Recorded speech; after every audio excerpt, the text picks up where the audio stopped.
Hashize iminsi hari inkuru zivuga ko Kimenyi na Muyango badacana uwaka ndetse ko bashobora kuba baratandukanye.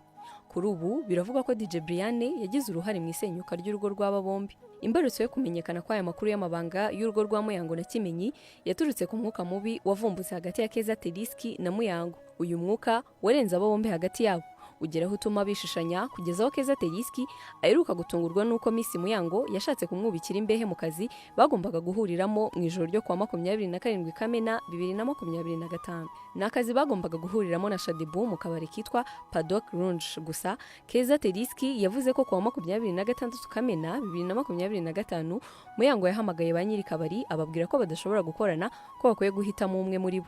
Mu butumwa burebure yasangije abamukurikira ku munsi wakurikiyeho, Keza Teriski yavuze ko we yafashe icyemezo cyo kukareka agahitamo kugaharira Miss Muyango, ari nayo mpamvu atigeze agera habereye ibyo birori. Mu kiganiro cyabereye kuri TikTok mu buryo bwa live byavuzwe ko Keza yagiranye ikibazo na Muyango biturutse ku mubano udasanzwe yagiranye na Kimenyi, ariko undi abyamaganira kure avuga ko basanzwe bafitanye ubushuti busanzwe. Keza yavuze ko uretse kumubeshyera gukururana na Kimenyi, ahubwo afite amakuru avuga ko DJ Brian ashobora kuba ari we wasenye urugo rwa Kimenyi Yves na Miss Muyango, kuko amakuru yavugaga ko uyu mugore yakundanye n'uyu mukobwa mugenzi w'uvanga umuziki bakageraho bagera no ku ngingo y'amabanga yo mu gitanda. Ibi ariko Brian yabyamaganiye kure avuga ko we na Muyango bahuzwa n'akazi. DJ Brian yavuze ko nta bizu ya Muyango azi ndetse ko Muyango atari yagera mu rugo iwe wenyine kuko inshuro yahaje yari kumwe n'umugabo we, kandi nawe inshuro zose yagiye kwa Muyango Kimenyi Yves yari ahari. Ubwo Muyango yahabwaga umwanya ngo avuge, yirinze kuvuga icyapfa na Keza, avuga ko icyatumye bashwana uyu mugore we ubwo akizi.